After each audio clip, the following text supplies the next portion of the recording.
Do you still carry the same fears with you right now that you've had as a child?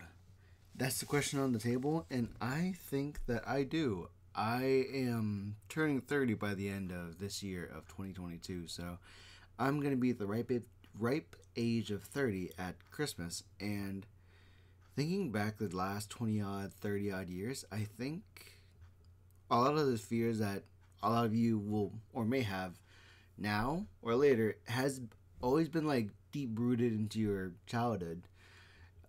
I remember when I was younger, my parents were fond of the scare tactic, and I remember times where, from my experience, they try to associate the fear of discipline with the action. So if I were gonna disobey, then I would be disciplined. If I were to do something wrong with the car, they would feel the need to just take away my car. There's been a lot of times to where, for me, I have a problem with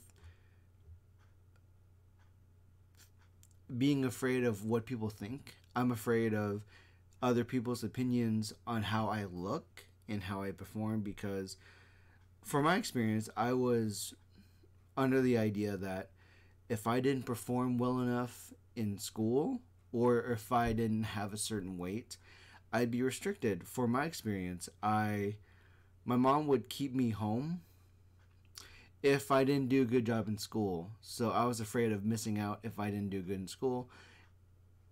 And then if I had the wrong weight, if I was too big or weighed too much, I had the fear of staying home because, oh, you're not doing what I told you to do. I told you to lose weight and you didn't. And I think it's because of people who you're associating with. So there was a whole issue where my mom was correlating my weight and my grades to the value that she had for me, and I was afraid of just losing attachment because I don't know, like I'm always afraid of what people think nowadays, because it was deep rooted into how I was so focused on what my mom thought of me. I was afraid that she wouldn't love me because I was a certain weight or because I had a certain grade. And so a lot of my self-worth was based on just the fear that, oh no, if I gain any more weight, she'll say something. Oh, if I had a bad grade, she would say something. And it's arbitrary, because ultimately I learned after moving out that it doesn't matter if I weigh 200 pounds, 300 pounds. It does matter for my health. Like, I'm afraid of not being healthy enough to just walk out of bed. I'm afraid of not being healthy enough to go to work, to provide, to be active and present for my family or friends. I don't know when I'll have a family, but I'm afraid of not being active and healthy enough to be there for them. So that's been my motivation. And that's a lot better of a motivation than saying, hey, mom won't look at you or feed you correctly if you weigh a certain weight. So there was a lot of stress that was tied into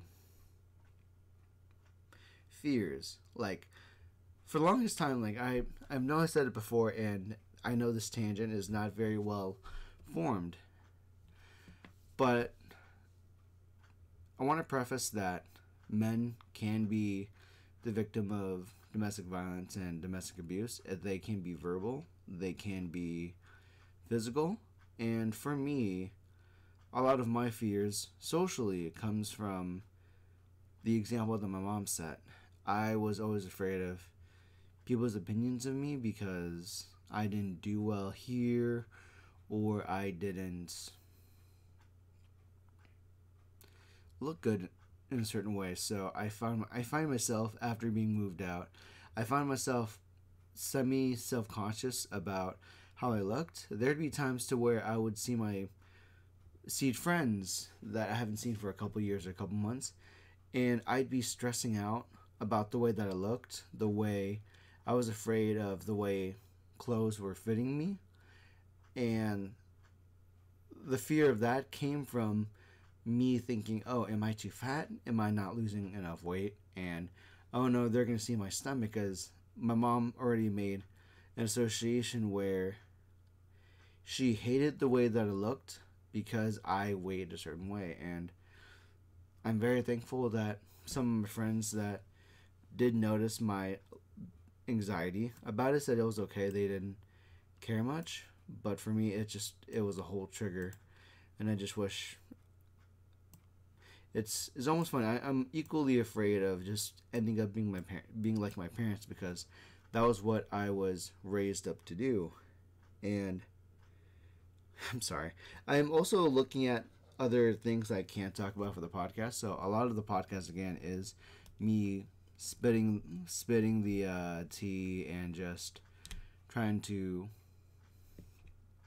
massage my brain of the subject, and then you guys in the comments, I would like for you to explain if I'm wrong or not, or if I'm right, then we can have a discussion. And it does make me wonder if my current fears of missing out because I'm working too hard, or fears of letting people down, does that translate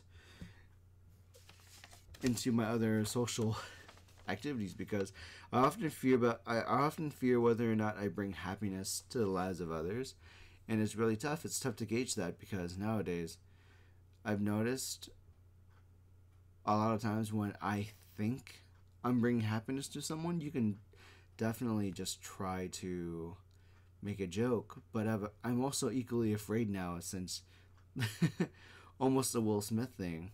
It's kind of dating it, but ever since the Will Smith thing, it's even more prevalent that you can't make the right jokes because people will be offended. So comedians are getting afraid of just getting smacked or getting assaulted for certain jokes, and that's crazy. And I'm wondering, will I set someone off? I'm afraid that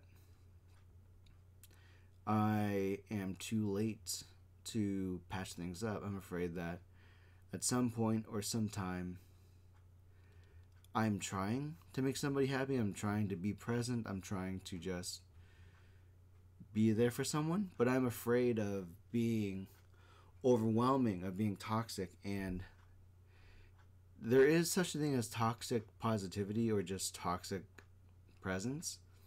Because I think I definitely made someone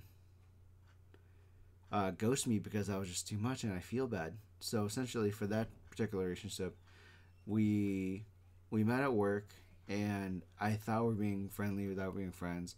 So I am actually afraid of getting comfortable, because I feel like the more comfortable I get with friends and family, I get too comfortable and then I mess it up, and then I get the feeling of I was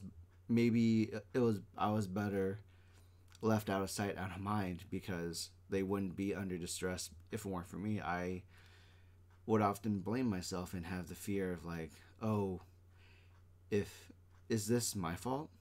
This transaction of events, was it my fault? Did I cause actual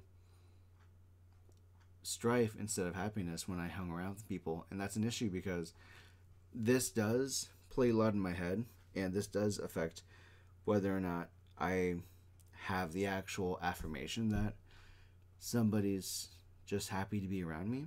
And for as much fear as I think of it, it can equally be called a joke.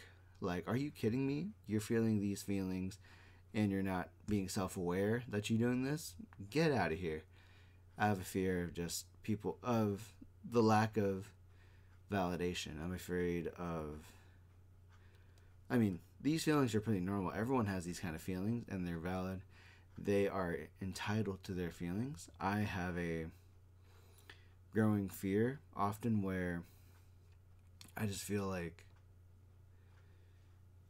you think that you're being helpful. You didn't even start the conversation. You didn't do the right steps, and you can't make someone happy. You can do everything you can to be a decent human and be present for a person, but you can't just make them happy. If you're happy around them, then that's on you. But if they're unhappy from what you're doing, it does take two parts, and I'm afraid that I don't know where the line is sometimes.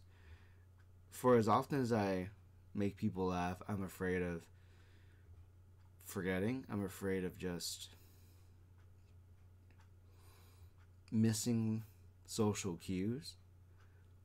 Because when I was in high school, when I was in college and middle school, my family stressed so much on my education that I was only told to go to school, go home, and then it's a contradiction to where, okay, if you want to eat with friends, sure, go ahead. But then I don't know when I was supposed to or how I was supposed to exercise practices of just like being a decent human in public. And so I wouldn't know if I said the right thing or the wrong thing. I wouldn't know that maybe you shouldn't say that. And there's just a constant fear of not knowing what I don't know. And I'm pretty sure I'm not the only one who feels these certain things.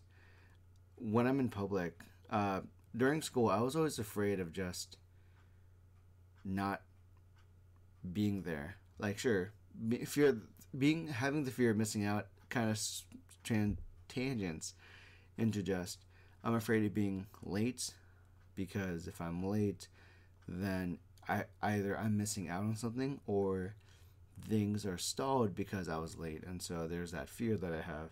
So I do my best to travel to certain places an hour before the event. So I do my very best. But then also, for as much fear as I have, I do mess up. I thought for a while that if I were just to keep my head down and just work during the hard bits, then people won't understand that, hey, I'm just working. I'm sorry if I didn't reach out enough times. I'm sorry that I was busy at the time that you needed me. And that's actually pretty scary. I'm afraid of just not being there when someone needed me. And because of growing up, you come to realize you become so busy in your own life that you almost forget to check on people. You almost forget to do things. And I'm equally as a victim as I am the at fault. I'm equally at fault of not checking on people enough as much as having the feeling. I have the feeling that sometimes people don't check up on me, but people have and people do, and I don't think I give those enough credit. I thought I do, and then I don't pay it forward still. I don't know if I paid forward to it enough or if I undervalued what they did. I don't know how to explain it, but I'm afraid of I have a hard time expressing emotions. And there was a time to where Joanna and my sister, we went dress shopping because we needed an outfit for Joanna, and we were going to go clubbing. So when she pulled up in the red dress, I was asked to look. I looked unimpressed. I had the facial expression and the notion that, oh, he doesn't like it. Oh, it's not good looking. Oh, it's a joke that I would assume that he would like this. But the reality was I did like the certain dress and certain outfits. I have a fear of just not expressing emotions at the right time. I don't know how to react to certain things because it's almost funny because I grew up in a really tough situation where emotions were transactional, to where my mom's happiness again was transactional, to where if I did if I did what she told me, which was get good grades, get A's, which is also tough to do when you're in school, get A's, lose weight, and obey. That was her measures of happiness and standards, and measures of standards when being in the family. So there was never really anything I could have done to excite. And whenever I would try to give presents to my brother and my mother, they met me with the same response I gave Joanna, just dead in the water and lukewarm. And I feel bad that this has translated to a couple times. My roommates gave me a game that I was excited for and put on my Amazon wish list. I gave the worst expression of gratitude and said, oh man, you shouldn't have. I could have bought it myself. And I said the wrong thing. I invalidated their feelings of like gift giving from Amazon, and I was the worst. I invalidated Joanna's hope that I would like the dress, and I did, but my reaction didn't express what I wanted to say. So I have a fear of just being almost robotic, because I came to a point to where I was just in a dark place a lot in high school and college. I would cry a lot and do things. I would cry a lot and be sad a lot because the transaction with my mom got so much more severe to where I never knew when it was enough, and I never knew when she would just be happy that I was happy about a certain thing. Hell, when I first tried dating and I was excited that I got into a relationship all by myself, because relationships are hard, and she was furious. My mom was so angry that I got into dating, because she, again, one of her obey the rules was don't date till you finish school. But the reality is you don't learn social cues, you don't learn how to be a decent human by just focusing on school the entire time. You're supposed to live your life, and if you make mistakes with people, you make mistakes. And here I was being punished for trying to live a life, for trying to find romance where I wanted to be happy for myself, because hey, I found a partner the same way my mom probably found my dad, and I was shot down. And I wish I didn't have the muscle of equally shutting people down or making people cry. And I made someone at work cry because I came with an energy and a tone that reminded her of an angry father. and I'm terrified that I did that to somebody. I'm terrified that when people look at me at the gym, they see an angry face. They see someone who is doing a certain thing and they are unapproachable. I'm afraid that I'm unapproachable to people because I'm either too focused or I'm just out of the times. And I do think these tangents are an accumulation of the kind of things I was afraid of when I was a child.